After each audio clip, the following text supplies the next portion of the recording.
सध्या शिवाजी पार्क येथे जेनझींचं अभिनंदन करण्यात आलेल्या ठाकरे बंधूंकडून मोठ्या संख्येने इथं तरुणाई जमलेली होती आणि त्यानंतर आता त्यांच्या नेत्यांसोबत खासदारांसोबत संजय राऊत यांच्यासोबत बातचीत केलेली आमच्या प्रतिनिधींनी ती आपण ऐकूया. त्यांनी याबाबत काय प्रतिक्रिया दिली आहे. शिवसेना ठाकरे गटाचे नेते संजय राऊत साहेब आपल्यासोबत. राऊत साहेब काय सांगाल, एक उत्स्फूर्त प्रतिसाद इथे तरुणाईचा पाहायला मिळालेला आहे. अच्छा, चांगला आहे ना, स्वागत केलं पाहिजे, स्वागत केलं पाहिजे. आता पुढची लढाई कशी असेल साहेब? हा, पुढची लढाई कशी असेल? लढाई संपलेली आहे हा. असं जर कोणाला वाटत असेल तसं नाहीये. ही लढाईची सुरुवात आहे. फोन द्या माझा. धर्मेंद्र प्रधान यांनी राजीनामा दिलेला आहे. आणखीन राजीनाम्याची मागणी केली जाणार आहे का? अरे, धर्मेंद्र जय प्रधान महाराष्ट्र. यांच्या राजीनाम्याचा आणखीन राजीनाम्याची मागणी केली जाणार आहे का? सगळ्यात आधी अमित शहा ज्याने या देशाचं वाटोळं केलं, या देशामधली जनता मोकळा श्वास घेऊ शकत नाही इतकं भय निर्माण केलं.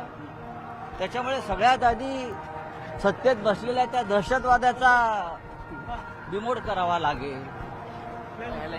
तुम्ही न्यूज 18 मराठीशी बोलले होते. आपण पाहतो की संजय राऊत आता राज ठाकरे यांच्या निवासस्थानी पोहोचले आणि मागून आपण पाहतो की राज ठाकरे आणि उद्धव ठाकरे हे देखील येत आहेत आणि सभा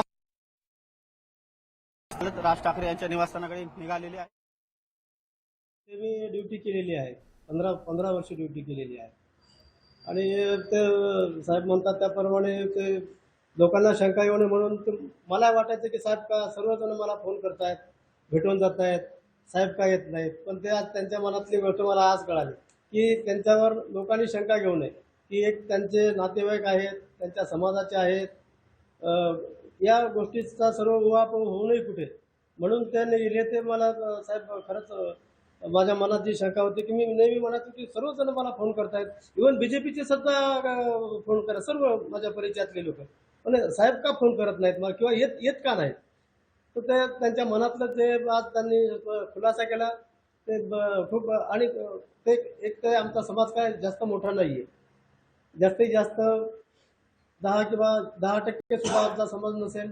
हे सर्वांना घेऊन चाललं हे खूप मोठी गोष्ट असते. त्यामुळे ते साहेबांनी ते टाळले.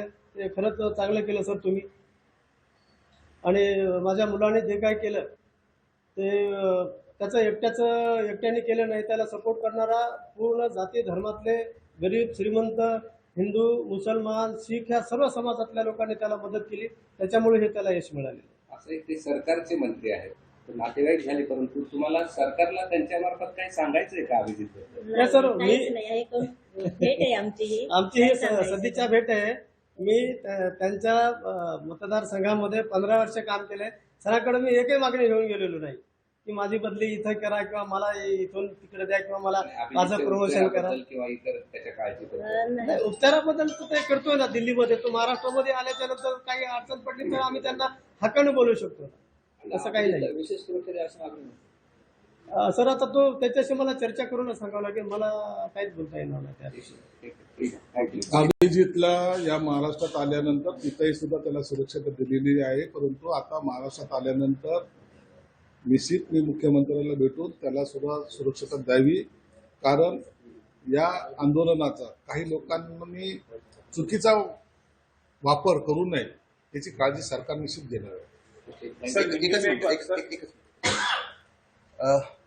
मंत्री स्वतः संजय शिरसाट, अभिजित संजय शिरसाट यांनी अभिजित दिपके यांच्या घरी जात कुटुंबियांची भेट घेतली, त्यांच्या आईवडिलांची त्यांनी सदिच्छा भेट घेतली आणि त्यानंतर ते प्रतिक्रिया देत होते आणि याबाबत त्यांनी आनंद व्यक्त केलेला आहे.